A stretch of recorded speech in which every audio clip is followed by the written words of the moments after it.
শামসুল উলামা, রাইসুল কুররা ওয়াল মুফাসসিরিন, উস্তাজুল মুহাদ্দিসিন, কুতবুল আউলিয়া, মুর্শিদুল মুর্শিদিন আল্লামা ফুলতলি সাহেব কিবলা রহমাতুল্লাহি আলাইহি।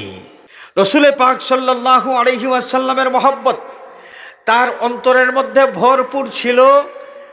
তার লেখনী আমরা যদি দেখি, লেখনী নালায়ে কলন্দর, চমক ওঠা মুকদ্দর কা সিতারা আলমি একদম, আমার মাথায় জখম হয়েছে, আমার সার্থক হয়ে গেছে। রহমাতুল্লিল আলামিন আমার এই মাথার জখমের মধ্যে তার হাত মুবারক বুলাইয়া আমাকে আদর করেছেন। চিৎকার করে বলে সুবহানাল্লাহ। হযরত সাহেব কিবলা রহমাতুল্লাহি আলাইহি কেরাত পড়ানো শুরু করলেন। কখন শুরু করলেন তার ইতিহাস কিছু সমালোচক সমালোচনা করেছে। আল্লামা ফুলতলি সাহেব কিবলা তার কিতাবের কোনো ইলিম টিলিম ছিল না, তিনি একজন কারি সাহেব আর একজন পীর সাহেব। প্রতিদিন 5 ওয়াক্ত হযরত সাহেব কিবলাকে আজানের সাথে সাথে আমি মসজিদে দেখেছি। ইমাম সাহেব কেরাত শুরু করেছেন, নামাজ শুরু হয়ে গেছে, এরপরে সাহেব কিবলা এসে নামাজে শরিক হয়েছেন। আমার 10 বছরের জীবনে একটা ওয়াক্ত আমি দেখি নাই। আমরা একজন সফল মানুষ দেখতে পেয়েছি। এই ভারত উপমহাদেশে আল্লাহ রাব্বুল আলামিন নিয়ামত হিসেবে একজন সফল মানুষকে প্রেরণ করেছেন। আমরা অনেকেই তাকে দেখেছি, তার দীর্ঘ জীবন দেখেছি। তিনি হচ্ছেন শামসুল উলামা, রাইসুল কুররা ওয়াল মুফাসসিরিন, উস্তাজুল মুহাদ্দিসিন, কুতবুল আউলিয়া, মুর্শিদুল মুর্শিদিন আল্লামা ফুলতলি সাহেব কিবলা রহমাতুল্লাহি আলাইহি।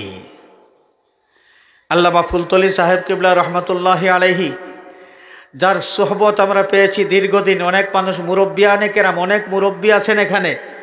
আমার জন্মের আগের থেকে যারা আল্লামা সাহেব কিবলা রহমাতুল্লাহ আলাইহির সোহবত পেয়েছেন, আমার বয়সী মানুষ যারা, আমরাও মোটামুটি সাহেব কিবলার শেষের জীবনের অনেক দিন আমরা পেয়েছি। এখানে যারা উপস্থিত আছেন বেশিরভাগ মানুষ আমরা হযরত সাহেব কিবলা রহমাতুল্লাহি আলাইহিকে দেখেছি। তিনি একজন ইমানদার ছিলেন। কি ছিলেন? আরো জোরে বলেন। ইমানদার ছিলেন। তার ইমানটা কোন দরজার ইমান ছিল?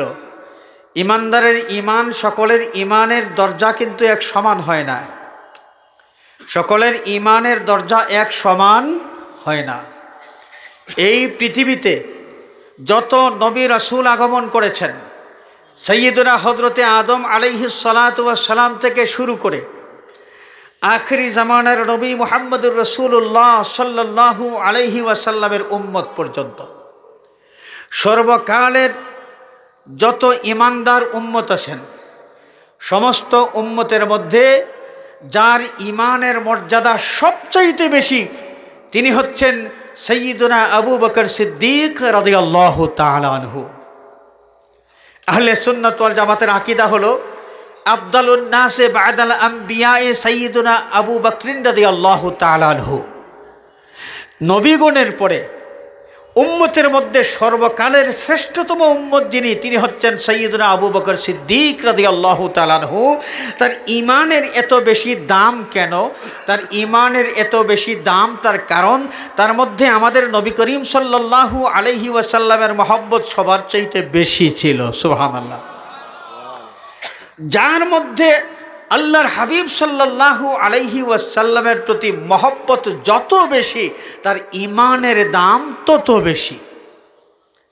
আল্লামা ফুলতলি সাহেব কিবলা রহমাতুল্লাহি আলাইহি ইমানদার হিসাবে যদি আমরা তাকে মূল্যায়ন করতে যাই, তাহলে আমরা দেখব তার জীবনে হুব্বে রাসূলের যত দৃষ্টান্ত তিনি রেখে গিয়েছেন। রসুলে পাক সাল্লাল্লাহু আলাইহি ওয়াসাল্লামের মহব্বত তার অন্তরের মধ্যে ভরপুর ছিল। তার একটা প্রমাণ আল্লামা সাহেব কিবলা রহমাতুল্লাহি আলাইহি যত মাহফিলে বয়ান করেছেন, যে কোনো বিষয়েই বয়ান করুন না কেন, যে কোনো বিষয়ে বয়ান করার ফাঁকে ফাঁকে কোনো না কোনো প্রসঙ্গক্রমে রসুল্লাহ সাল্লাল্লাহু আলাইহি ওয়াসাল্লামের মহব্বতের কথা তিনি আলোচনা করতেন। ঠিক কিনা বলেন? আল্লাহ রসুল সাল্লাল্লাহু আলাইহি ওয়াসাল্লামের তারিফ, আল্লাহর হাবিবের মহব্বতের আলোচনা যিনি প্রতিটি মাহফিলে কিছু না কিছু সময় করতেন, এত বেশি আলোচনা। হুব্বু শাইই আকসারা যিকরাহু, কোনো কিছুর প্রতি যদি মহব্বত বেশি থাকে, যাকে বেশি মহব্বত করা যায় তার আলোচনা বেশি হয়, তার আলোচনা কি হয়? বেশি হয়। হযরত সাহেব কিবলা রহমাতুল্লাহি আলাইহির আলোচনার মধ্যে হুব্বে রসুলের বয়ান আমরা শুনেছি। তার বয়ানের মধ্যে রসুলে পাক সাল্লাল্লাহু আলাইহি ওয়াসাল্লামের মহব্বতের ফজিলতের কথা আমরা শুনেছি। তিনি আল্লাহর হাবিবের মহব্বতের প্রতি আমাদেরকে উৎসাহিত করেছেন, হুব্বে রসুল যেন আমরা ধারণ করি, এই গুরুত্বটা আমাদের সামনে তুলে ধরেছেন। অতএব আমরা এটা মেনে নিতে বাধ্য যে আল্লাহর নবীর একজন আশিক উম্মত তিনি ছিলেন, নবীজির মহব্বতে তার অন্তরটা ভরপুর ছিল। আমরা যদি তার লেখনী আমরা দেখি, বক্তব্য যারা শুনেছি তার লেখনী আমরা যদি দেখি, লেখনী নালায়ে কলন্দর কাব্যগ্রন্থ আল্লামা সাহেব কিবলা রহমাতুল্লাহি আলাইহির সংকলিত, তার রচিত একটা কাব্যগ্রন্থ নালায়ে কলন্দর। এই নালায়ে কলন্দরের মধ্যে তিনি যত কসিদা লিখেছেন, আমরা যদি দেখি যে হামদে বারি তালা, যেখানে তিনি যে কসিদার মধ্যে উল্লেখ করেছেন হামদে বারি তালা, হামদ কেসে কর সিকো ये काम है अबरार का, হামদ কেসে কর সিকো ये काम है अबरार का। আল্লাহ রব্বুল আলামিনের প্রশংসায় তিনি কসিদা লেখা শুরু করেছেন। এই কসিদার মধ্যে আল্লাহ রব্বুল আলামিনের হামদের কারণ হিসেবে তিনি উল্লেখ করেছেন যে আল্লাহ রব্বুল আলামিন মেহেরবানি করে তার হাবিব সাল্লাল্লাহু আলাইহি ওয়াসাল্লামকে শাফি হিসেবে এই পৃথিবীতে পাঠিয়েছেন। এই কারণে আমরা আল্লাহর দরবারে শুকরিয়া আদায় করি, সুবহানাল্লাহ। আল্লাহর প্রশংসা করতে গিয়ে তিনি টেনে নিয়েছেন রহমাতুল লিল আলামিন হুজুর পুর নূর সাল্লাল্লাহু আলাইহি ওয়াসাল্লামকে। আমরা যদি নাতে রাসূল সম্পর্কে তার যে শেয়ারগুলো, এই শেয়ারগুলোর দিকে যদি আমরা তাকাই, আমরা দেখি যে এত উচ্চমার্গের যেই কথাগুলো তিনি বলেছেন। যেমন আমি এই মাহফিলের শুরুতে কিছু শেয়ার তিলাওয়াত করেছি। চমক ওঠা মুকদ্দর কা সিতারা আলমী একদম, चमक उठा मुकद्दर का सितारा आलमी एकदम, रखा जब फर्श पर पाए, रखा जब फर्श पर पाए, नबी दुर्रे बनी आदम। सुबहानाल्लाह। আল্লাহর নবী সাল্লাল্লাহু আলাইহি ওয়াসাল্লাম পৃথিবীতে আগমন করেছেন, নবীজি তাশরীফ এনেছেন পৃথিবীতে। এই বিষয়টাকে তিনি কিভাবে উপস্থাপন করেছেন, কিভাবে মূল্যায়ন করেছেন, যে তামাম সৃষ্টিকুলের ভাগ্যাকাশের তারকাগুলো ঝলমল করতে শুরু করলো। শুধু মানুষ নয়, শুধু মানুষের কথা তিনি এখানে উল্লেখ করেন নাই। চমক ওঠা মুকদ্দর কা সিতারা আলমী একদম, তামাম সৃষ্টিকুলের ভাগ্যাকাশের তারকা ঝলমল করতে শুরু করলো। সৌভাগ্যের দুয়ার তাদের খুলে গেল কখন? যখন আদম সন্তান থেকে মানুষ রূপে নবী মুহাম্মদ সাল্লাল্লাহু আলাইহি ওয়াসাল্লাম এই পৃথিবীতে শুভাগমন করেছেন। সুবহানাল্লাহ। হাজিরিন, আমাদের নবীজির রূপ, নবীজির ইতিহাস কয়েক ভাগে বিভক্ত। এর মধ্যে একটা অংশ হলো মানব রূপে মুহাম্মদ সাল্লাল্লাহু আলাইহি ওয়াসাল্লাম। এর আগেও আমাদের নবীজি ছিলেন, তখন নবীজির আরেক ধরনের পরিচয় ছিল, নূরে মুহাম্মদী, জাতে মুহাম্মদী, হাকিকতে মুহাম্মদী সাল্লাল্লাহু আলাইহি ওয়াসাল্লাম। ওইটা নূরের ইতিহাস ছিল। এই পৃথিবীতে বিশ্ববাসীর সামনে প্রকাশিত হলেন মানব রূপে। তা আল্লাহর নবী পৃথিবীতে আগমন করেছেন, এই বিষয়টাকে কিভাবে মূল্যায়ন করলেন এবং কিভাবে তিনি প্রকাশ করলেন, তার যেই ভাষা, তার ছন্দ এবং তার এই যে ভাব, এই ভাব দেখলেই বোঝা যায় যে নবী করিম সাল্লাল্লাহু আলাইহি ওয়াসাল্লামের কত উঁচু পর্যায়ের একজন আশিক তিনি ছিলেন। হাজরিনে কেরাম, আশিকে রাসূল যিনি, আমাদের হযরত সাহেব কিবলা রহমাতুল্লাহি আলাইহি আশিকে রাসূল ছিলেন। নবীজির সাথে তার সম্পর্ক কত নিবিড় ছিল, আমার মতো নালায়েক আমি বলে বোঝাতে পারবো না। তবে একটা কাহিনী আপনাদের সামনে আমি বলি। আমার ওয়ালিদ মোহতারাম, তাকে সম্বোধন করে হযরত সাহেব কিবলা রহমতুল্লাহি আলাইহি একটা কথা বলেছিলেন। আমরা জানি একদল জালিমেরা হযরত সাহেব কিবলাকে একসময় আহত করেছিল, তাদের ধারণা মতো তারা নিহত করেছিল, কিন্তু আল্লাহ রাব্বুল আলামিন রক্ষা করেছেন। মাথার মধ্যে জখম ছিল অনেক বেশি জখম ছিল। তিনি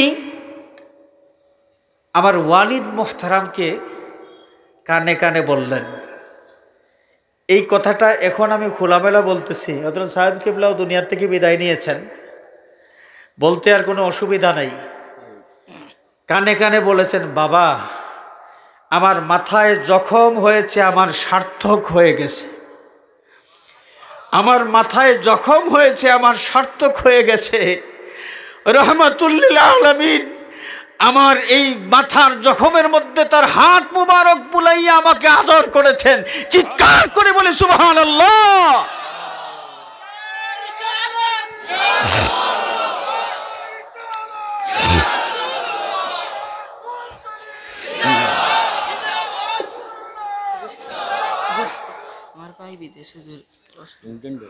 হাজিরিনে কেরাম, আল্লামা সাহেব কিবলা রহমাতুল্লাহি আলাইহি রাসূল পাক সাল্লাল্লাহু আলাইহি ওয়াসাল্লামের সাথে কত গভীর মহব্বত তার ছিল,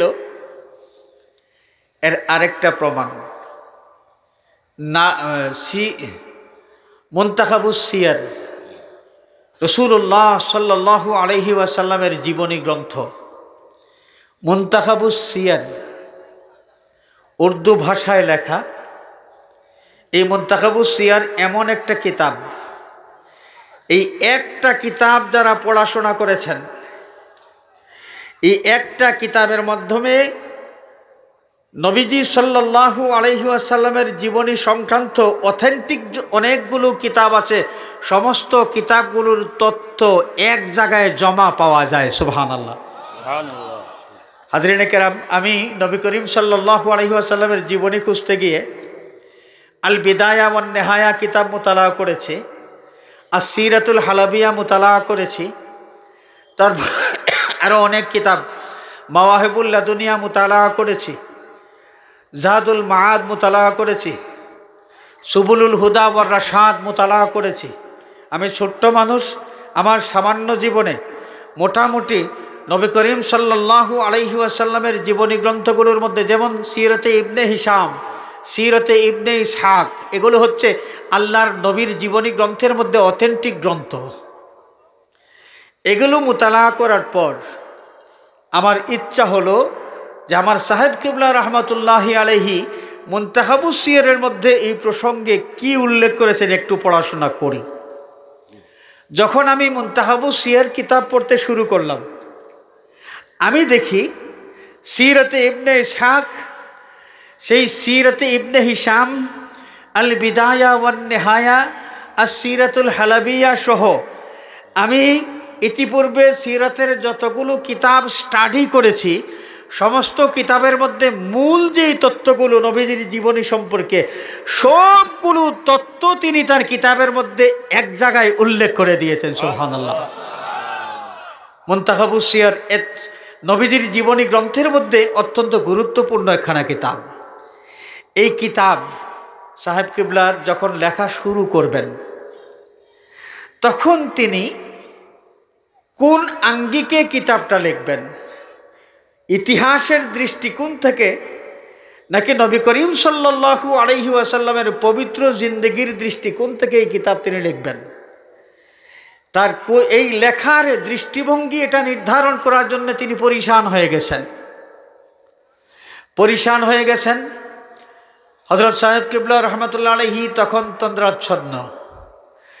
হুজুরে পাক সাল্লাল্লাহু আলাইহি ওয়াসাল্লাম তাকে ইশারা করেছেন যে আব্দুল লতিফ, ইতিহাসের দৃষ্টিভঙ্গি নিয়ে নয়, বরং আমার জীবনী হিসেবে আমার এই জীবনী গ্রন্থ তুমি রচনা করতে শুরু করো। সুবহানাল্লাহ বলেন। এবং আল্লাহর হাবিব সাল্লাল্লাহু আলাইহি ওয়াসাল্লাম একটা কাগজের মধ্যে একটা কলম দিয়া দাগ দিলেন। হযরত সাহেব কিবলা রহমতুল্লাহ আলাইহি যখন আরাম থেকে উঠলেন, আরাম থেকে ওঠার পর দেখেন তিনি তার শিয়রের মধ্যে একটা কাগজ, যেটা স্বপ্নের মধ্যে তিনি দেখেছেন, যেই কাগজে আল্লাহর হাবিব কলম দিয়ে দাগ দিয়েছেন, সেই কলমের দাগওয়ালা সেই কাগজও আছে, সেই কলমটাও আছে। সুবহানাল্লাহ। আল্লাহর নবীর একজন আশিক নবী সম্পর্কে লিখবেন, নবী করিম সাল্লাল্লাহু আলাইহি ওয়াসাল্লাম তাকে গাইড দিচ্ছেন। সুবহানাল্লাহ। তাহলে আমরা কি বুঝতে পারলাম? আল্লাহর হাবিব সাল্লাল্লাহু আলাইহি ওয়াসাল্লামের সাথে তার কত গভীর মহব্বতের সম্পর্ক ছিল। হযরত সাহেব কিবলা রহমতুল্লাহি আলাইহি কেরাত পড়ানো শুরু করলেন। কখন শুরু করলেন তার ইতিহাস। হযরত আব্দুল নূর গড়কাপনি রহমতুল্লাহ আলাইহি ভারতের করিমগঞ্জের একজন বিশিষ্ট বুজুর্গ ব্যক্তি।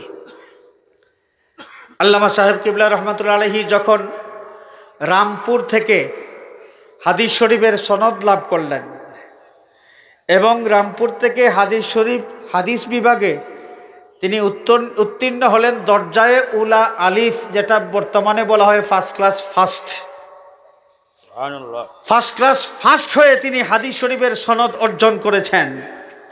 সনদ লাভ করার পর তিনি বদরপুর এখানে আসলেন। হযরত বদরপুরি রহমতুল্লাহ আলাইহি সাহেব কিবলার মুর্শিদ হুকুম দিলেন, বাবা তুমি এখানে খেদমত করো। খেদমত করতে শুরু করলেন। সিহাহ সিত্তার মধ্যে দুইটা কিতাব গুরুত্বপূর্ণ, একটা হলো জামিউল বুখারী, আরেকটা হচ্ছে জামিউত তিরমিজি।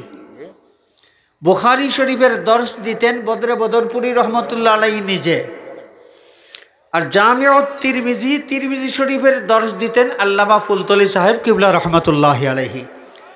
নতুন পাশ করে আসার পরে তিরমিজি শরীফের দর্শ দিতেন।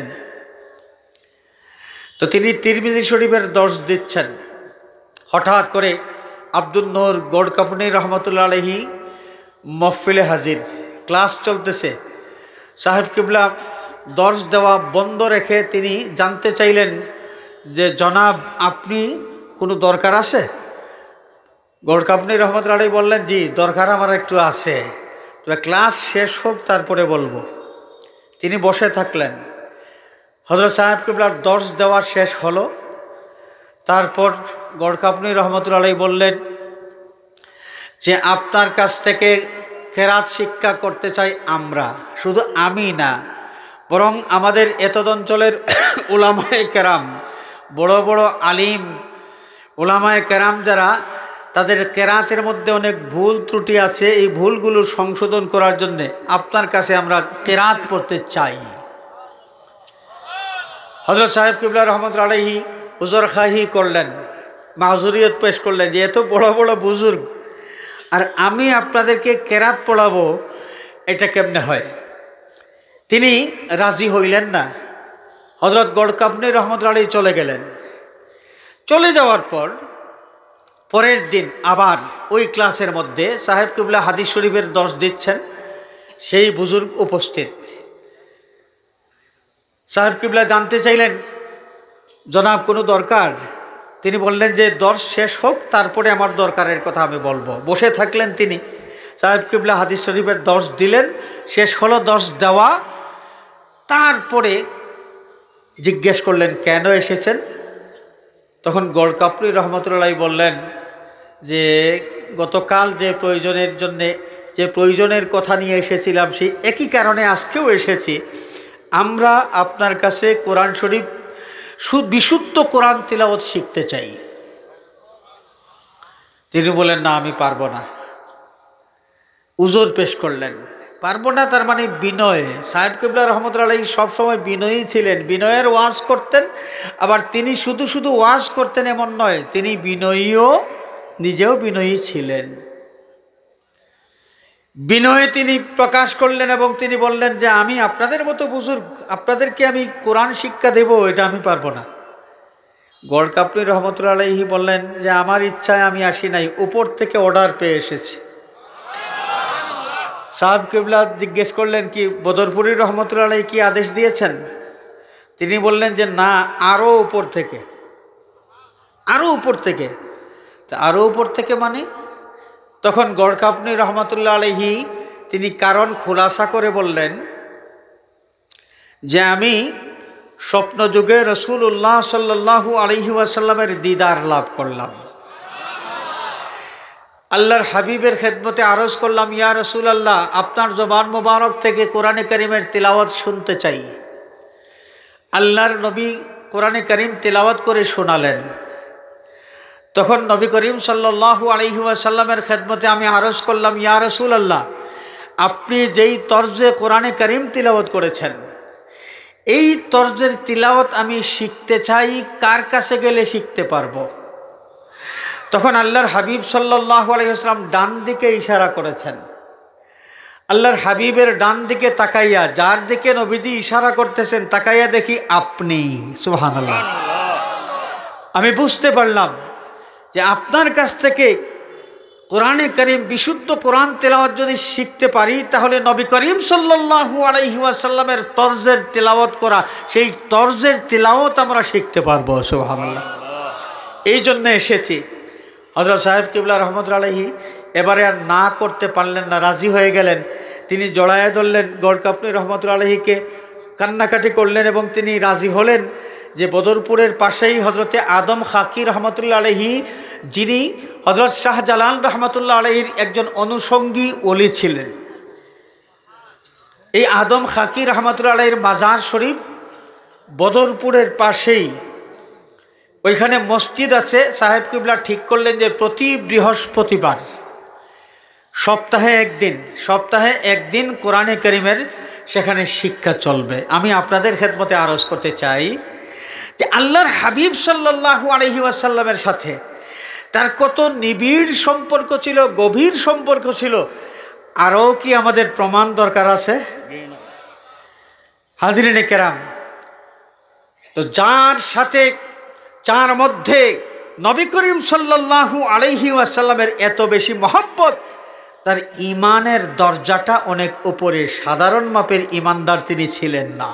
খেয়াল করছে? হাজরিনে কেরাম, আল্লামা ফুলতলি সাহেব কিবলার মধ্যে নেক আমল কতটুকু ছিল? নেক আমল কতটুকু ছিল? অনেক মানুষ, সমালোচক যারা বিভিন্ন ইস্যু নিয়ে সাহেব কিবলার সমালোচনা করতে তাদের খুব বেশি মজা লাগত। কত মিথ্যার আশ্রয় নিয়ে তারা সমালোচনা করেছে। কিছু সমালোচক সমালোচনা করেছে আল্লামা ফুলতলি সাহেব কিবলা, তার কিতাবের কোনো ইলিম টিলিম ছিল না, তিনি একজন কারি সাহেব আর একজন পীর সাহেব। হযরত সাহেব কিবলা নাকি নিজের দস্তখতটা ঠিকমতো শুদ্ধ করে দস্তখত দিতে পারতেন না। চিৎকার করে বলেন নাউজুবিল্লাহ। এর চাইতে বড় মিথ্যাবাদী আর কে হইতে পারে? নিজের দস্তখত না জেনে তিনি রামপুর, মাতলাউল উলুম রামপুর, তৎকালীন যুগে এই গোটা ভারত উপমহাদেশের মধ্যে হাদিস শাস্ত্রের উচ্চশিক্ষার অন্যতম একটা প্রতিষ্ঠান ছিল। শুধু ভারত উপমহাদেশের নয়, বরং ভারত উপমহাদেশের বাহিরের অনেক ছাত্ররা এই মাদ্রাসায় হাজির হয়ে তারা হাদিস শরীফের দর্শ নিতেন এবং সনদ নিতেন।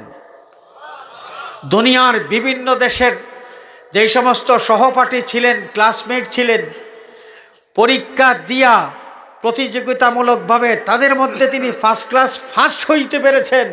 তিনি নিজে নাকি নিজের দস্তখতটা শুদ্ধ করে দিতে পারতেন না। হাস্যকর। আমরা এই কথাগুলো শুনলে বলবো যে পাগলে কি না বলে আর ছাগলে কি না খায়। দস্তখত শুদ্ধ করে দিতে পারতেন না। হাস্যকর এই ধরনের বক্তব্য। হাজরিনে কেরাম, আল্লামা ফুলতলি সাহেব কিবলা রহমতুল্লাহ আলাইহির মধ্যে নেক আমল কতটুকু ছিল?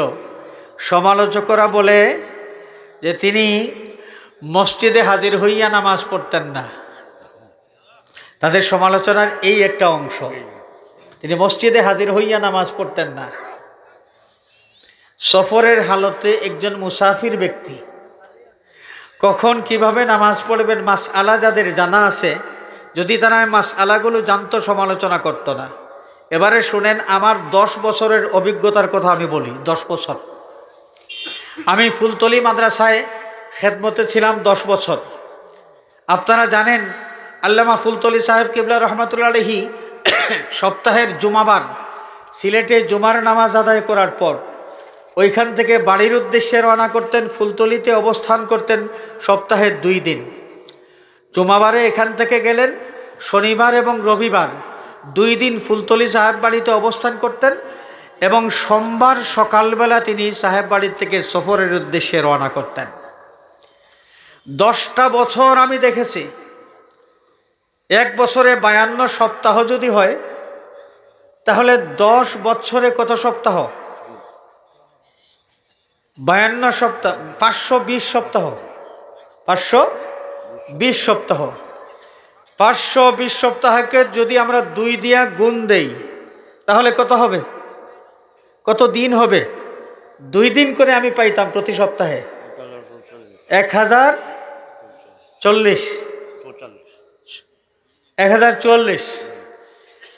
1044 দিন আমি সাহেব বাড়িতে হযরত সাহেব কিবলাকে দেখেছি। 1044 দিন। 1044 দিনের মধ্যে প্রতিদিন কয় ওয়াক্তের আজান হইতো মসজিদে? 5 ওয়াক্ত।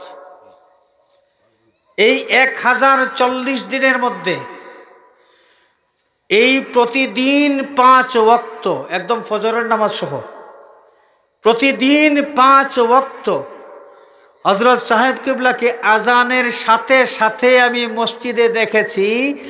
ইমাম সাহেব কেরাত শুরু করেছেন, নামাজ শুরু হয়ে গেছে, এরপরে সাহেব কিবলা এসে নামাজে শরিক হয়েছেন।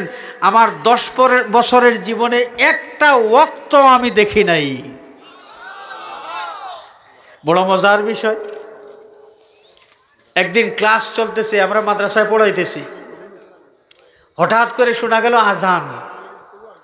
আমাদের ওই মসজিদের নির্ধারিত একজন মুয়াজ্জিন ছিলেন, মুয়াজ্জিন আজান দিতেন। হঠাৎ করে আজান শুনলাম, হযরত সাহেব কিবলার কণ্ঠ, সাহেব কিবলা আজান দিতেছেন। সাহেব কিবলার আজান শোনার পর আমরা চিন্তার মধ্যে পড়ে গেলাম যে মুয়াজ্জিন সাহেব তাহলে কোথায়। দৌড়াইয়া আমরা গেলাম মসজিদে। যাওয়ার পর সাহেব কিবলা বলেন যে আজানের সময় হয়ে গেছে, আমি দেখলাম যে এখানে কেউ নাই, এই কারণে সময় হওয়ার সাথে সাথে আমি নিজেই আজান দিয়েছি। সুবহানাল্লাহ। হাজিরিনে কেরাম, 10টা বছর একটা ওয়াক্ত ইমাম সাহেব নামাজ শুরু করেছেন আর এরপরে সাহেব কিবলার নামাজে শরিক হয়েছেন, একদিনও পাই নাই। আজানের সাথে সাথে মসজিদে হাজির হয়েছেন। তাহলে যেই নিন্দুকেরা বলে তিনি মসজিদে জামাতে নামাজ পড়েন না, এই লোকগুলো সত্যবাদী না মিথ্যাবাদী? এটা তো কারো শুনে আমি গল্প করতেছি না ভাই, আমার নিজের অভিজ্ঞতা থেকে আমি বলতেছি, আমার দেখা ঘটনার থেকে আমি বলতেছি। তাহলে এই যদি হয় অবস্থা, তার মধ্যে নেক আমল ছিল কি ছিল না? ছিল। হাজিরিন, তাহলে ইমানও আছে, ইমানটা তাও উঁচু পর্যায়ের ইমান। নেক আমলও আছে, আমলের হিসাব নিকাশ করা, তার আমলের কোয়ালিটি যেটা নির্ধারণ করার ক্ষমতা তো আমাদের নাই। তার ইবাদত বন্দেগী কোন কোয়ালিটির ছিল এটা হিসাব করে বের করার ক্ষমতা আমাদের নাই। তবে নেক আমল তার মধ্যে ছিল, এটা আমরা মানতে বাধ্য।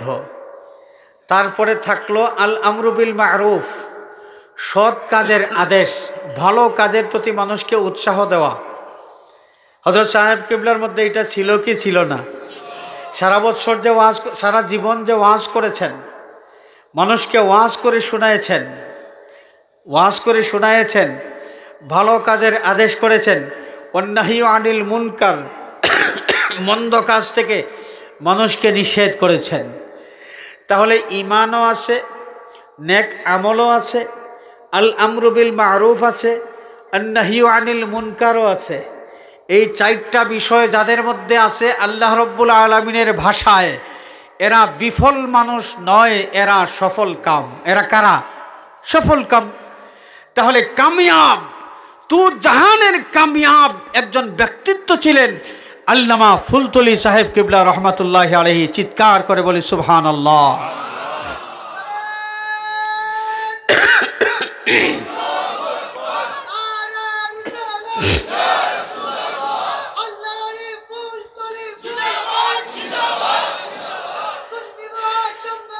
জিন্দাবাদ। হাজিরিনে কেরাম, আল্লাহর নবী সাল্লাল্লাহু আলাইহি ওয়াসাল্লাম উম্মত ইমানদার যারা, ইমানদারদের উদ্দেশ্যে একটা নির্দেশনা জারি করেছেন।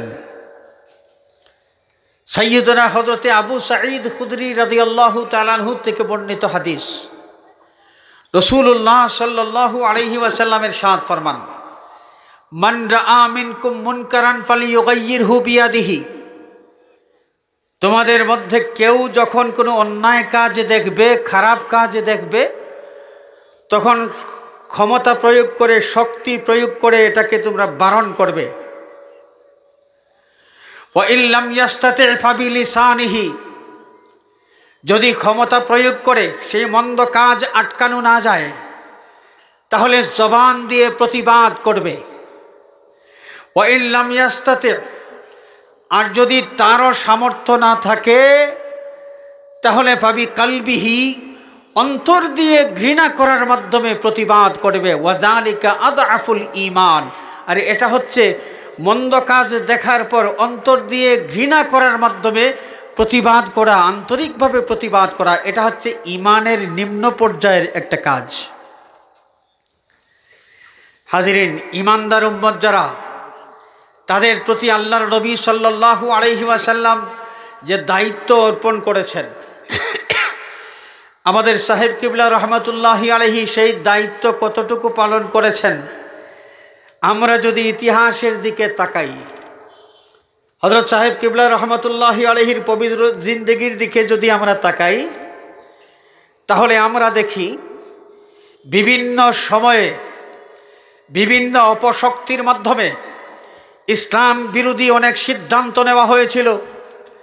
সেই সিদ্ধান্তগুলোর বিরুদ্ধে বজ্রকণ্ঠে প্রতিবাদ করেছেন, এবং সেই সিদ্ধান্ত যেন বাস্তবায়িত না হয়, ইসলাম বিরোধী কোনো সিদ্ধান্ত যেন বাস্তবতার মুখ না দেখে, এই জন্যে অ্যাক্টিভিটিস, নিজের শ্রম দিয়েছেন, মানুষকে সংগঠিত করেছেন, আন্দোলন গড়ে তুলেছেন। এর বিরুদ্ধে আল্লামা ফুলতলি সাহেব কিবলার জীবনে এই ধরনের ঘটনার কোনো সীমা নেই, অনেক অনেক ঘটনা আছে। 1951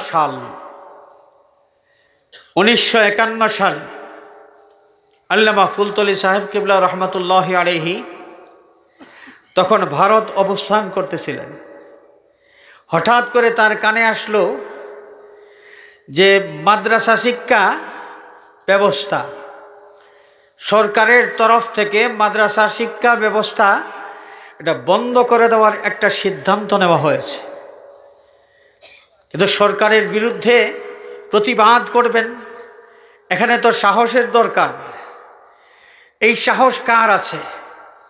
অনেকেই এই ব্যাপারটা শোনার পর মনে মনে কষ্ট পাইতে শুরু করলেন, কিন্তু মুখ খুলে এর বিরুদ্ধে কথা বলার সাহস করতে পারলেন না। সংবাদটা যখন আসলো আল্লামা সাহেব কিবলা রহমাতুল্লাহি আলাইহির কানে, যে ইসলামী মাদ্রাসা শিক্ষা ব্যবস্থা বন্ধ করে দেওয়ার সিদ্ধান্ত গ্রহণ করা হয়েছে, আল্লামা ফুলতলি সাহেব কিবলা রহমাতুল্লাহি আলাইহি তিনি আর বরদাস্ত করতে পারলেন না। তিনি প্রতিবাদ করতে শুরু করলেন, মুমিন মুসলমানদেরকে সংগঠিত করতে শুরু করলেন। তিনি সভা সমাবেশ করার মাধ্যমে মানুষকে জাগিয়ে তুলতে শুরু করলেন। মাত্র 3টা জনসভা করেছেন। মাত্র কয়টা? মাত্র 3টা জনসভা করেছেন। দেখা গেছে যে সরকারের এই সিদ্ধান্তের বিরুদ্ধে গণরোষ তৈরি হয়ে গেছে, একটা বিপ্লব তৈরি হয়ে গেছে এই সিদ্ধান্তের বিরুদ্ধে। কার মাধ্যমে? মানুষ এইভাবে প্রতিবাদী হওয়ার মতো সাহস অর্জন করতে পারল। সরকার যখন তথ্য তালাশ করলো, তথ্য নিয়ে দেখলো তিনি আর কেউ নন, তিনি হচ্ছেন আব্দুল লতিফ চৌধুরী ফুলতলি। যখন এই কথা শুনেছে তখন সভা সমাবেশের উপর নিষেধাজ্ঞা জারি করা হলো। এই সভা আর করতে দেওয়া হবে না। আল্লামা সাহেব কিবলা রহমতুল্লাহ আলাইহি আরও 2টা জনসভার কর্মসূচি ঘোষণা করেছেন আরও 2 দিন। ইতিমধ্যে নিষেধাজ্ঞা শুরু হয়ে গেছে। এখন কি করা যাবে? সভা তো করতেই হবে। হাজিরিন কেরাম, সরকারের নিষেধাজ্ঞা উপেক্ষা করে জনসভা করার মতো সাহসিকতা তৎকালীন যুগে বিরল ছিল, বিরল। কেউ সাহস করতে পারত না। আল্লামা সাহেব কিবলা রহমতুল্লাহ আলাইহি, আল্লাহ রব্বুল আলামিন যেভাবে তাকওয়া তাকে দিয়েছিলেন, যেভাবে ইলম দিয়েছিলেন, সেইভাবে বুদ্ধি দিয়েছিলেন, সেইভাবে সাহসও দিয়েছিলেন। তার সেই জ্ঞান, বুদ্ধিমত্তা এবং সাহসিকতা নিয়ে সেই ঘোষিত যেই 2টা জনসভা বাস্তবায়ন করার জন্য তিনি দৃঢ় প্রতিজ্ঞাবদ্ধ হলেন। সমাবেশের আয়োজন করা হয়েছে। এখন বক্তব্য দিবেন আল্লামা ফুলতলি সাহেব কিবলা রহমতুল্লাহ আলাইহি। ইতিমধ্যে সরকারের তরফ থেকে ঘোষণা করা হয়েছে নিষেধাজ্ঞা জারি করে যারা সমাবেশ ডাকবে এবং বক্তব্য দিবে, বিশেষ করে আব্দুল লতিফ চৌধুরী ফুলতলি, তাকে দেখা মাত্র গুলি করতে হবে। তাকে দেখা মাত্র গুলির অর্ডার দেওয়া হলো। হযরত সাহেব কিবলা রহমতুল্লাহ আলাইহি জনসভা করবেন, সরকারের তরফ থেকে তার উপর গুলি চালানো হতে পারে এই ভয় আছে, কিন্তু তোয়াক্কা করেন নাই। তোয়াক্কা করেন নাই। ওয়ালা ইয়াখাফুনা লাউমাতা লাইম। সত্যের কথা বলে যাওয়া, সত্যিকারের ইমানদার যারা, সত্যিকারের ইমানদারের বৈশিষ্ট্য, কে কি করবে, কে কি বলবে, গালিগালাজ করবে নাকি জুলুম নির্যাতন করবে, কোনো ধরনের কোনো তোয়াক্কা নাই। সত্যের কথা বলতেই হবে, সত্যের পক্ষে কাজ করতেই হবে। প্রাণ যায় যাবে, তবুও বাতিলের সাথে মাথা নত করব না। সত্যের জন্যে প্রাণ বাজি রেখে সামনের দিকে অগ্রসর হওয়া, এটা হচ্ছে সত্যিকারের একজন মর্দে মুজাহিদের কাজ।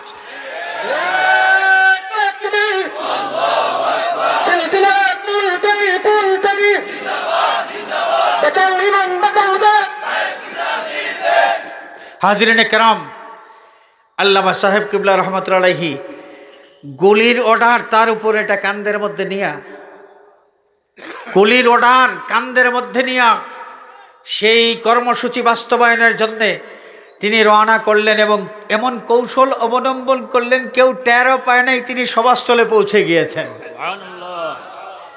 আল্লাহ রব্বুল আলামিনের জন্যে যারা নিজেদের সমস্ত সত্তা বিলীন করে দেয়, এই সমস্ত মানুষ আল্লাহর কুদরতের মেশিন হয়ে যায়। সুবহানাল্লাহ। আল্লাহর ওলি সভাস্থলে পৌঁছলেন, বক্তব্য দিলেন। তখন যখন তার উপর গুলির অর্ডার, সভা বাকি আছে আরো একটা, কয়টা? আরো একটা। ইতিমধ্যে তুলপাড় শুরু হয়ে গেছে যে কি রে, এত সাহস! এই লোকটা গুলির অর্ডার হওয়া সত্ত্বেও সমাবেশ করলো এবং বক্তব্যও দিল। আল্লামা সাহেব কিবলা রহমতুল্লাহ আলাইহি থেমে থাকেন নাই। পরবর্তী তারিখের যে বৈঠক, যে জনসভা, সেই জনসভায় গিয়েও ইসলাম বিরোধী যারা অপশক্তি, সেই অপশক্তি যে সিদ্ধান্ত নিয়েছে মাদ্রাসা শিক্ষা ব্যবস্থা বন্ধ করবে, তাদের প্রতিবাদে তিনি বক্তব্য দিলেন। পরবর্তী বৈঠকেও গিয়ে বক্তব্য দিয়েছেন। হাজিরিনে কেরাম, এইভাবেই জীবন বাজি রেখে ডক্টর ফজলুর রহমানের বিরুদ্ধে, এই নাস্তিক, সেই নাস্তিকের বিরুদ্ধে আল্লামা ফুলতলি সাহেব কিবলা রহমতুল্লাহি আলাইহি তিনি প্রতিবাদ করেছেন। আমাদের বাংলাদেশে সেই যে কুখ্যাত একটা কুলাঙ্গার মহিলা, তার নাম নিতে আমি চাই না, যে কুলাঙ্গার মহিলাটা দাবি করেছিল যে কোরআন নাজিল হয়েছে প্রায় 1400 বছর আগে, সেই কোরআনকে এখন আবার ডেভেলপ করতে হবে, আবার এটাকে মডিফাইড করতে হবে, এডিট করতে হবে, সংস্কার করতে হবে, নতুন করে যুগের উপযোগী করে কোরআন পাল্টাতে হবে। এখন সেই কুলাঙ্গার মহিলাটা এই কথা যখন বলেছিল, তখন আল্লাহর ওলি হযরত সাহেব কিবলা রহমতুল্লাহি আলাইহি এই নাস্তিক কুলাঙ্গারের বিরুদ্ধে আন্দোলনের ডাক দিয়েছেন। শেষ পর্যন্ত সেই কুলাঙ্গারকে দেশ ত্যাগে বাধ্য করা হয়েছিল।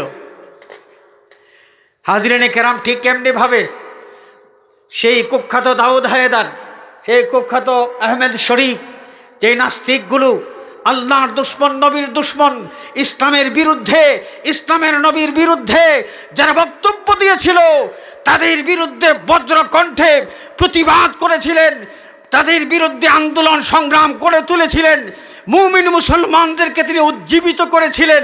তিনি হচ্ছেন আল্লামা ফুলতলি সাহেব কিবলা রহমতুল্লাহি আলাইহি, সুবহানাল্লাহ। তাহলে আল্লাহর নবী সাল্লাল্লাহু আলাইহি ওয়াসাল্লাম একজন উম্মতের প্রতি যেই নির্দেশনা জারি করেছেন যে মান রাআ মিনকুম মুনকারান ফালিয়ুগাইয়িরহু বিয়াদিহি, তোমাদের মধ্যে কেউ যখন কোনো মন্দ কাজ দেখবে, খারাপ কিছু দেখবে, তখন এই মন্দটা, এই খারাপটা তোমরা প্রতিরোধ করো, প্রয়োজন হয় শক্তি প্রয়োগ করার মাধ্যমে, তাও যদি না পারো তোমাদের বক্তব্যের মাধ্যমে। আল্লাহর ওলি হযরত সাহেব কিবলা রহমতুল্লাহ আলাইহি আল্লাহর হাবিবের এই হাদিস শরীফের বাস্তব নমুনা ছিলেন। সুবহানাল্লাহ। আল্লাহর হাবিবের হাদিস শরীফের বাস্তবতা পাওয়া যায় হযরত সাহেব কিবলা রহমতুল্লাহি আলাইহির জীবনে। হাজিরিনে কেরাম, আল্লামা সাহেব কিবলা রহমতুল্লাহি আলাইহি তিনি আল্লাহর রাস্তায় অনেক ত্যাগ স্বীকার করেছেন। আগে বলেছি যে তিনি কি করেছেন, মানুষকে বিনয়ের ওয়াজ করতেন, বিনয়ের ওয়াজ। মান তাওয়াদা লিল্লাহি রাফাআহুল্লাহ, নবী করিম সাল্লাল্লাহু আলাইহি ওয়াসাল্লামের একখানা হাদিস শরীফ। আল্লাহর ওয়াস্তে যারা বিনয়ী হইতে পারে, রাফাআহুল্লাহ, আল্লাহ রাব্বুল আলামিন দুনিয়া আখিরাতে তার মর্যাদা বুলন্দ করে দেন। সুবহানাল্লাহ বলেন। এটা কার কথা? নবীজির কথা। এটা কার কথা? নবীজির কথা। আল্লামা সাহেব কিবলা রহমতুল্লাহ আলাইহি আল্লাহর নবীর এই হাদিস শরীফ তিলাওয়াত করে জীবনে বারবার মানুষকে বিনয়ী হওয়ার নসিহত করেছেন। তিনি নিজেও একজন বিনয়ী মানুষ ছিলেন। কতটুকু বিনয়ী ছিলেন আমি একটা উদাহরণ আপনাদের কাছে দেই। আমার দেখা ঘটনা, যেই ঘটনার সাক্ষী আমি নিজে। সাহেব কিবলার ঘরে আমরা খাইতে বসেছি, সাহেব বাড়িতে, সাহেব কিবলার ঘরে আমরা খাইতে বসেছি। আমার বয়স তখন আর কত, মাত্র এই জায়গায় সামান্য দাঁড়িয়ে উঠেছে, 21-22 বছর বয়স, এবং আমার বয়সী আরও কয়েকজন মানুষ। আমরা যখন খাইতে বসেছি, হঠাৎ করে দেখি ভাতের বোল হাতে নিয়ে সাহেব কিবলা আমাদের রুমে হাজির, আমাদের সামনে ভাতের বোল রাখতেছেন। সুবহানাল্লাহ বলে। আমরা তো একদম হতচকিত হয়ে গেছি। কিছুক্ষণ পর দেখি তরকারির বোল, আবার এই বোল এনে দিয়ে শেষ না, বোল থেকে ভাত নিজে চামচের মধ্যে নিয়ে আমাদের প্লেটে তুলে তুলে ভাত দেওয়া শুরু করলেন, আমাদের প্লেটের মধ্যে তরকারি দেওয়া শুরু করলেন। এখন আমরা কি করব? আমরা খাওয়া দাওয়া সব ভুলে গিয়ে বসার থেকে দাঁড়িয়ে গেছি। আমরা যখন এই অবস্থা করেছি, তখন তিনি মুচকি হাসি দিয়া বললেন যে আমাকে তোমরা এই একটু খেদমত করার সুযোগ দাও, কারণ মানুষের খেদমত করলে আল্লাহর রহমত পাওয়া যায়। মানুষের খেদমত করা, আল্লাহর নবী নিজেও খেদমত করেছেন। নবীর সুন্নত আমি পালন করতে চাই এবং আল্লাহর রহমত আমি পাইতে চাই, অতএব তোমরা আমাকে এই সুযোগটা দাও, আমি একটু খেদমত করি। সুবহানাল্লাহ। হাজরিনে কেরাম, এখানে যারা আছেন, সাহেব কিবলা রহমতুল্লাহ আলাইহি বিভিন্ন সময় বিভিন্ন জায়গায় বয়ান করতেন। আমার জন্মের আগেও সাহেব কিবলার বয়ান শুনেছেন প্যান্ডেলের নিচে বসে। অনেক মানুষ এই মাহফিলে উপস্থিত আছেন। আমি আপনাদের কাছে জানতে চাই কোনো দিন কি সাহেব কিবলা এই কথা বলেছেন যে তোমাদের পোস্টারের সাইজ কত? যে মাহফিলে আমাকে দাওয়াত দিয়েছ, মাহফিলের যে পোস্টার তোমরা ছাপাইছো এর সাইজ কত? আমাকে দাওয়াত দিলে আমার পোস্টারের সাইজ, ওই মাহফিলের পোস্টারের সাইজ 42 ইঞ্চি হওয়া লাগবে এবং আমার নামটা সবার উপরে থাকতে হবে, মোটা হরফে লেখা থাকতে হবে, না হলে তোমাদের দাওয়াতে যাব না। সাহেব কিবলা রহমতুল্লাহ আলাইহি কোনোদিন বলেছেন? বলেন, এখানে কেউ কি বলতে পারবেন? একটা মাহফিলের কথা বলেন, বলেছেন? কোনোদিন কি বলেছেন যে আমার গাড়ির খরচ লাগবে, আমার পালকির খরচ লাগবে, আমার সাথে লোকজন থাকবে আরো 5 জন, তাদের খরচ লাগবে, অতএব আমার হাদিয়া তোমরা কত দিবে আগে বলো? বলেছেন কোনোদিন? বলেন নাই। কেন বলেন নাই? এরাই ছিলেন দাঈ ইলাল্লাহ, এরাই ছিলেন ওয়ারিসে নবী, নবী করিম সাল্লাল্লাহু আলাইহি ওয়াসাল্লামের উত্তরাধিকারী। তামাম আম্বিয়া কেরাম হেদায়েতি কাজ করেছেন, আল্লাহর পথে মানুষকে আহ্বান করেছেন, দাঈ ইলাল্লাহর দায়িত্ব পালন করেছেন। কোনো দিন কোনো মানুষের কাছ থেকে কোনো বিনিময় তারা চান নাই। আম্বিয়া কেরাম তাদের কথা হলো লা আসআলুকুম আলাইহি আজরা, তোমাদেরকে আল্লাহর প্রতি আহ্বান করছি, আমি শ্রম দিচ্ছি, সময় দিচ্ছি, এর বিনিময়ে তোমাদের কাছ থেকে কিছুই চাই না। তোমরা কোনো উজরত দিবে, বিনিময় দিবে, পারিশ্রমিক দিবে, কিছুই আমার দরকার নেই। তামাম আম্বিয়া কেরামের এই বৈশিষ্ট্য ছিল। আমাদের নবী করিম সাল্লাল্লাহু আলাইহি ওয়াসাল্লাম আল্লাহর পথে মানুষকে আহ্বান করেছেন, কোনো দিন কোনো পারিশ্রমিক কোনো মানুষের কাছ থেকে দাবি করেন নাই। সেই নবীর উত্তরাধিকারী যিনি আল্লাহর পথে মানুষকে আহ্বান করবেন, তার মধ্যেও তো এই ধরনের বৈশিষ্ট্য থাকা দরকার। আল্লামা ফুলতলি সাহেব কিবলা রহমতুল্লাহ আলাইহি সত্যিকারের একজন ওয়ারিসে নবী হিসেবে তিনি দাঈ ইলাল্লাহর দায়িত্ব পালন করেছেন, আল্লাহর পথে মানুষকে আহ্বান করে সারাটা জীবন কাটিয়ে দিয়েছেন। চিৎকার করে বলি সুবহানাল্লাহ। ইলাইগঞ্জ হেল্পিং মিডিয়ার পক্ষ থেকে 15,000 টাকা মাদ্রাসার জন্য, ইলাইগঞ্জ হিফজুল কোরআন দাখিল মাদ্রাসার জন্য 15,000 টাকার একটা অনুদান তারা নগদ দিয়ে দিলেন। আল্লাহ পাক কবুল করুন, সবাই বলে আমিন। আর চেয়ারম্যান সাহেব 2,000 টাকা মাহফিলে না মাদ্রাসায় কিছুই জানি না, আজকের মাহফিলে 2,000 টাকা দিয়েছেন। মোগলা বাজারের লাকি সাহেব 10,000 টাকা দিয়েছেন, আল্লাহ কবুল ফরমাও। সাল্লাল্লাহু আলা সাইয়্যিদিনা ওয়া মাওলানা মুহাম্মদ ওয়া আলা আলিহি ওয়া আসহাবিহি ওয়া সাল্লাম। সাল্লাল্লাহু আলা সাইয়্যিদিনা ওয়া মাওলানা মুহাম্মদ।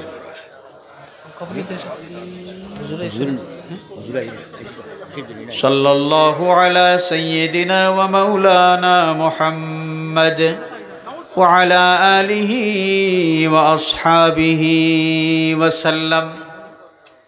হাজিরিনে কেরাম, আল্লামা ফুলতলি সাহেব কিবলা রহমতুল্লাহ আলাইহি সম্পর্কে এই যে আলোচনা হচ্ছে, এই মাহফিলটা হলো সুন্নি মহাসম্মেলন। একজন ব্যক্তি সম্পর্কে আমরা আলোচনা করব আর আলোচনা শুনব, তার কারণ কি? তার কারণ কোরআনে পাক এবং হাদিস শরীফের নির্দেশনার বাস্তব নমুনা পাওয়া যায় যে মানুষের মধ্যে, তার জীবন থেকে শিখার মতো অনেক কিছু আছে। এই জন্যে আল্লাহ রাব্বুল আলামিন ইতিহাসের আলোচনা করার পর কোরআনে পাকে এক জায়গায় ইরশাদ করেছেন, ওফি কাসাসিহিম ইবরাতাল লিউলিল আবসার। বিবেকবান মানুষ যারা, ওই লোকদের জীবনের ইতিহাসের মধ্যে তাদের জন্য শিক্ষা রয়েছে। এবং আল্লাহর ওলি আল্লামা ফুলতলি সাহেব কিবলা রহমতুল্লাহ আলাইহি তিনি একজন ওলি আল্লাহ ছিলেন। আমাদের কোনো সন্দেহ আছে? সন্দেহ আছে কোনো? আমি যদি ওই দিকে আলোচনা করতে যাই সময় অনেক চলে যাবে। আমরা সবাই স্বীকার করি, সবাই মানি যে আল্লামা ফুলতলি সাহেব কিবলা রহমতুল্লাহ আলাইহি একজন মকবুল ওলি আল্লাহ ছিলেন। হাজিরিনে কেরাম, ওলি আল্লাহ সাল্লাল্লাহু আলা সাইয়্যিদিনা ওয়া মাওলানা মুহাম্মদ ওয়া আলা আলিহি ওয়া আসহাবিহি ওয়া সাল্লাম। সাল্লাল্লাহু আলা সাইয়্যিদিনা ওয়া মাওলানা মুহাম্মদ ওয়া আলা আলিহি ওয়া আসহাবিহি ওয়া সাল্লাম। সাল্লাল্লাহু আলা সাইয়্যিদিনা ওয়া মাওলানা মুহাম্মদ ওয়া আলা আলিহি ওয়া আসহাবিহি ওয়া সাল্লাম। আচ্ছা, আপনাদের কাছে আমি জানতে চাই, আমরা আলোচনা শুনতেছি, আলোচনা কি শুনতেছি? কার আলোচনা? একজন ওলি আল্লাহর আলোচনা। একজন কার? ওলি আল্লাহর আলোচনা। বিখ্যাত মুহাদ্দিস আল্লামা ইবনুল মুবারক রাহমাতুল্লাহি আলাইহি তিনি বলেছেন, ইনদা যিকরি আউলিয়া ইল্লাহি তানজিলুর রাহমা। যেখানে ওলি আল্লাহর আলোচনা হয় সেই জায়গায় রহমত নাজিল হয়। এই ইলাইগঞ্জ সুন্নি সম্মেলন, এই সুন্নি সম্মেলনে ওলি আল্লাহর আলোচনা যদি হয়ে থাকে, আমরা এই বিশ্বাস নিয়ে এখানে বসে থাকতে পারি যে আমাদের প্রতি আল্লাহর পক্ষ থেকে রহমত নাজিল হচ্ছে। যেখানে রহমত নাজিল হয় সেখানে দোয়া করলে দোয়া কবুল হয়। কি হয়? যেখানে রহমত নাজিল হয় সেখানে দোয়া করলে দোয়া কবুল হয়। হাজিরিনে কেরাম, আল্লাহর ওলি আল্লামা ফুলতলি সাহেব কিবলা রহমাতুল্লাহি আলাইহি, আল্লাহর কাছে তার গ্রহণযোগ্যতা কত ছিল। তিনি যে একজন পরহেজগার ছিলেন, যাদের মধ্যে পরহেজগারি থাকে, আল্লাহর ভয় থাকে, পৃথিবীর যত হিংস্র জন্তু জানোয়ার হোক সব কিছু তাদেরকে ভয় করে এবং সম্মান করে, চিৎকার করে বলে সুবহানাল্লাহ। যাদের মধ্যে পরহেজগারি থাকে, যাদের মধ্যে আল্লাহর ভয় থাকে, তাদেরকে হিংস্র জন্তু জানোয়ারও কি করে? ভয় করে, সম্মান করে। বাবা শাহজালাল রহমাতুল্লাহ আলাইহি, বাবা শাহজালাল রহমাতুল্লাহ আলাইহির বাপের বাড়ি কোন জায়গায়? ইয়ামান। ইয়ামান থেকে গিয়েছেন মক্কা নগরীতে তার মামা সৈয়দ আহমদ কবির রহমতুল্লাহি আলাইহির খেদমতে। তিনি সেখানে গিয়ে রিয়াজত মুজাহাদা করেছেন, ইলম শরীয়ত মারিফতের শিক্ষা দীক্ষা গ্রহণ করেছেন। এখন মামা একটু পরীক্ষা করবেন যে ভাগিনা দেখিয়ে কতটুকু কি হইলেন। একদিন সৈয়দ আহমদ কবির রহমতুল্লাহ আলাইহির কাছে একটা বাঘের বিরুদ্ধে নালিশ করা হলো। এখন এই বাঘকে শাস্তি দেওয়া লাগবে। সৈয়দ আহমদ কবির রহমতুল্লাহ আলাইহি তিনি তার ভাগিনা শাহজালাল রহমতুল্লাহ আলাইহিকে নির্দেশ দিলেন, বাবা তুমি যাও বাঘের বিচারটা করে আসো, বাঘের পানিশমেন্ট হবে, বাঘকে শাস্তি দেওয়া হবে, তুমি বাঘের শাস্তি দাও। ওম্মা, বাঘের সামনে যাইতে হবে, বাঘকে শাস্তিও দিতে হবে, কত বড় দুঃসাহসিকতার কথা। বাবা শাহজালাল রহমতুল্লাহ আলাইহি তিনি তো একজন মানুষ ছিলেন, তো মানুষ হইলে এই ভয়টা তো তার মধ্যে থাকা স্বাভাবিক ছিল যে বাঘের সামনে গেলেই ঘাড় মটকাবে এবং রক্ত শুষে জীবনটা শেষ করে দিবে। সৈয়দ আহমদ কবির রহমতুল্লাহ আলাইহি যখন ভাগিনা শাহজালালকে নির্দেশ দিলেন, বাবারে তুমি যাও বাঘের বিচার করো, বাঘকে শাস্তি দাও। বাবা শাহজালাল রহমতুল্লাহ আলাইহি বাঘের কাছে গেলেন, বাঘের কানে ধরলেন এক হাত দিয়া, আরেক হাত দিয়া বাঘের দুই গালে থাপ্পড় দেওয়া শুরু করলেন। থাপ্পড় খাইয়া বাঘ তো গর্জন করে নাই, বাবা শাহজালাল রহমতুল্লাহি আলাইহির প্রতি তেড়েও আসে নাই, বরং সেই বাঘ থাপ্পড় খাইয়া মাথা নিচু করে এই জায়গা ত্যাগ করেছে।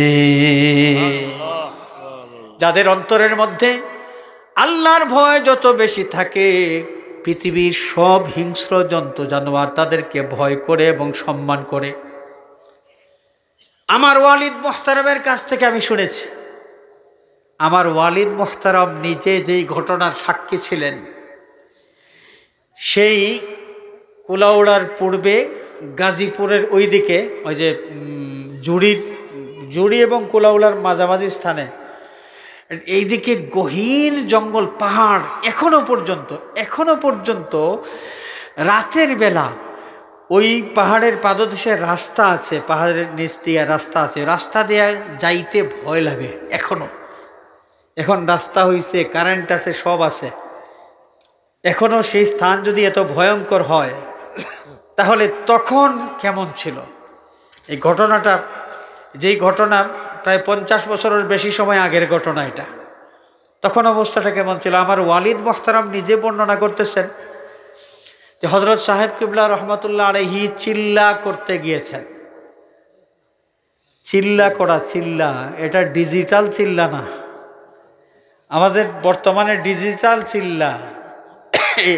বর্তমান ডিজিটাল চিল্লার নিয়ম হলো বাজারে বাজারে চক্কর দেওয়া, পেট ভরে খাওয়া দাওয়া করা, রাত দিন সবসময় খাওয়া, আর বাজারে বাজারে চক্কর দেওয়া, গ্রামে গ্রামে চক্কর দেওয়া, এটা হলো ডিজিটাল চিল্লা। আর চিল্লা করার সঠিক যে নিয়ম, আম্বিয়া কেরাম যেই নিয়মে চিল্লা করেছেন, এমনকি আমাদের নবীজিও চিল্লা করেছেন, চিল্লা করতে হয় একটা নীরব নির্জন এলাকায়, গহীন একটা স্থানে, গহীন জঙ্গলে, নীরব নিস্তব্ধ একটা স্থানে, যেখানে কোনো মানুষের কোনো কোলাহল নাই, নির্জন স্থানে ধ্যানমগ্ন থেকে রোজা রাখার মাধ্যমে চিল্লা করতে হয়। রোজা ছাড়া চিল্লা হয় না, পেট ভরে খাইয়া আর বাজারে বাজারে চক্কর দিয়া চিল্লা হয় না। নবীজি চিল্লা করেছেন নির্জন স্থানে ধ্যানমগ্ন থাকার মাধ্যমে, নবীজি চিল্লা করেছেন রোজা রাখার মাধ্যমে, এবং সেই তরিকার চিল্লা আউলিয়া কেরাম যারা, তারাও করেছেন। আমাদের সাহেব কিবলা রহমতুল্লাহ আলাইহি যখন চিল্লা করেছেন গহীন জঙ্গলের ভিতর, চিল্লা যারা করেছেন তাদের কাছ থেকে গল্প শুনেছি যে চিল্লা করতে হলে এক একজন মানুষের জন্য এক একটা গর্ত লাগে, কবরের মতো, এবং এক একটা গর্তের মধ্যে একজন মানুষ থাকবেন। ঠিক এইভাবে সেই গহীন জঙ্গলের ভিতরে কয়েকটি গর্ত খনন করা হয়েছে, এক একটা গর্তে এক একজন করে, সাহেব কিবলার জন্যও একটা গর্ত খনন করা হয়েছে, ওইখানে তিনি, আমার ওয়ালিদ মোহতারাম একটা গর্তের মধ্যে। হঠাৎ করে বাঘের গর্জন শোনা গেল। বাঘের গর্জনে গোটা সেই নীরব নিস্তব্ধ পাহাড়ের মধ্যে একটা কম্পন শুরু হয়ে গেছে, এবং এক একটা গর্তের মধ্যে যে এক একজন ছিলেন, আমার ওয়ালিদ মোহতারাম তিনি নিজে বলেছেন যে আমরা ভয় পাইতে শুরু করলাম। তিনি নিজের কথা বলেছেন যে আমিও ভয় পেয়েছি, যে বাঘের গর্জন শোনা যায় সেই গহীন পাহাড়ের ভিতরে, কখন জানি বাঘ আক্রমণ করে বসে। বাঘের গর্জন চলতেছে, পুরাটা সেই পাহাড়, সেই গহীন জঙ্গল প্রকম্পিত হয়ে আছে। দেখা গেল হঠাৎ করে হযরত সাহেব কিবলা রহমতুল্লাহ আলাইহি তার হুজরা মুবারক থেকে বের হয়ে, তিনি যেই গর্তের মধ্যে ছিলেন এই গর্ত থেকে বের হইলেন। বাঘ গর্জন দিচ্ছে, সেই বাঘের কাছে গেলেন। বাঘের কাছে যাওয়ার পরে বাঘের ঘাড়ের মধ্যে হাত মুবারক রাখলেন এবং বললেন, বাঘের ঘাড়ের মধ্যে হাত দিয়া আল্লাহর ওলি হযরত সাহেব কিবলা রহমতুল্লাহ আলাইহি তিনি বললেন যে বাঘ, তুমি যদি এইভাবে চিল্লাচিল্লি করো তাহলে এইখানে আমার যে বাচ্চারা আছে, আমার বাচ্চারা ভয় পাবে, তুমি এখানে চিল্লাচিল্লি করো না, এখান থেকে চলে যাও। যখন সাহেব কিবলা বাঘের ঘাড়ের মধ্যে হাত দিয়ে এই কথা বলেছেন, আমার ওয়ালিদ মোহতারাম নিজের চোখের দেখা দৃশ্যের বর্ণনা তিনি দিয়েছেন যে বাঘ তখন মাথাটা নিচু করলো, দূরের থেকে বোঝা গেল হয়তো সাহেব কিবলার কদম বুসি করেছে, এবং হুম হুম একটা শব্দ করলো, মনে হলো সালাম দিয়া সাহেব কিবলার কাছ থেকে বিদায় নিয়েছে। গহীন জঙ্গলের দিকে সেই হিংস্র বাঘটা চলে গেল। এরপর আর কোনো দিন সেইখানে বাঘের গর্জন শোনা যায় নাই।